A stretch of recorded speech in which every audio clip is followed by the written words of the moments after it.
दीपाली म्हात्रे आणि तुम्ही पाहताय लोकमत फिल्मी. लोकमत साहित्य महोत्सव सध्या सुरू आहे आणि आत्ता उपस्थिती दर्शवली आहे ती म्हणजे कुशल बद्रिके यांनी. कुशल, स्वागत आहे लोकमत फिल्मीमध्ये सगळ्यात आधी. थँक्यू दीपाली. आणि महोत्सव आमचा आहे साहित्य महोत्सव. साहित्याशी बरेच कलाकार जोडले गेलेले असतात कारण तिथून त्यांच्या कलाकृतींची सुरुवात होते. तुझं आणि साहित्याचं नातं कसं आहे आणि कुठून ती सुरुवात झाली आहे? एखादी कलाकृती करायची म्हटली की आपण खूप अभ्यास करतो एखाद्या कलाकृतीचा. तुझी सुरुवात कशी झाली आहे ते जाणून घ्यायला आवडेल. माझ्या घरामध्ये वाचन खूप चांगलं होतं, माझ्या काकांचं, माझ्या बाबांचं. तर त्यामुळे वाचनाची आवड होती. तर साधारण काय व्हायचं की मी अंबरनाथला राहायचो आणि शूट असायचं मड आयलंडला आणि प्रवासात साधारण 5.5-6 तास जायचे आमचे. तर त्या दरम्यान माझं वाचन खूप चांगलं झालं आणि तेव्हा मोबाईल तसा नव्हता, व्हॉट्सॲप नव्हता, त्यामुळे वाचनाला खूप वेळ असायचा.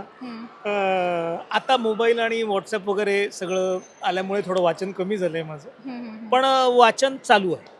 पण कुठल्या प्रकारची म्हणतात ना, आपण एखादा आपला लेखक आवडता असतो किंवा आपल्याला त्या प्रकारची पुस्तकं वाचायला आवडतात. तुझी अशी कुठली विशेष? मला एस.एल. भैरप्पांची सगळी पुस्तकं, सगळ्या कादंबऱ्या मला खूप आवडतात.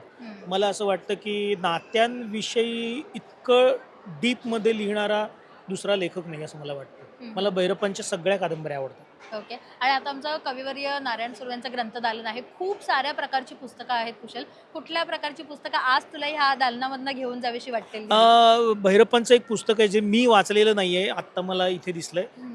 काय काही नाव आहे मला आत्ता लक्षात नाही, पण मी बघून आलो त्या सगळ्या पुस्तक. अरे हे नाही वाचलंय, ते मी घेऊन जाईल.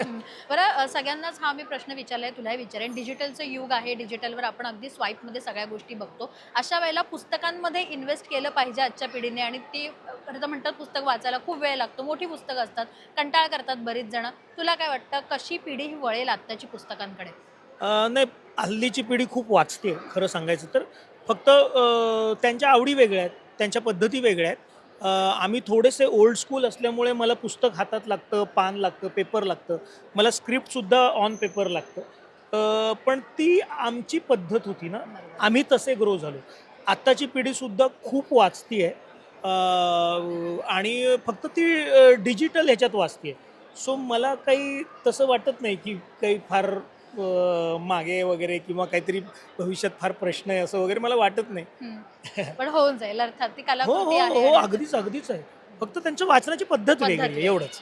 बरं, जाता जाता आमच्या या इनिशिएटिव्हबद्दल, कारण साहित्य महोत्सव आहे, 4 दिवस ठाण्यात आहे आणि 24 तारखेला गडकरी रंगायतांमध्येही आहे. तर तुला या इनिशिएटिव्हबद्दल काही बोलायचं आहे? साहित्य महोत्सव फारच स्तुत्य उपक्रम आहे हा आणि माझ्याकडनं ह्या उपक्रमासाठी खूप शुभेच्छा. आपण अभिजात मराठी जे म्हणतो, हे त्यातलं एक सगळ्यात उत्तम पाऊल आहे. ह्याने आपली मराठी भाषा, मराठी साहित्य अजून सक्षम होईल, स्ट्रॉंग होईल असं मला वाटतं.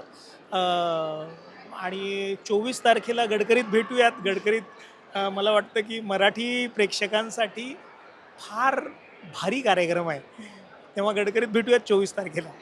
थँक्यू सो मच आणि खूप शुभेच्छा. थँक्यू.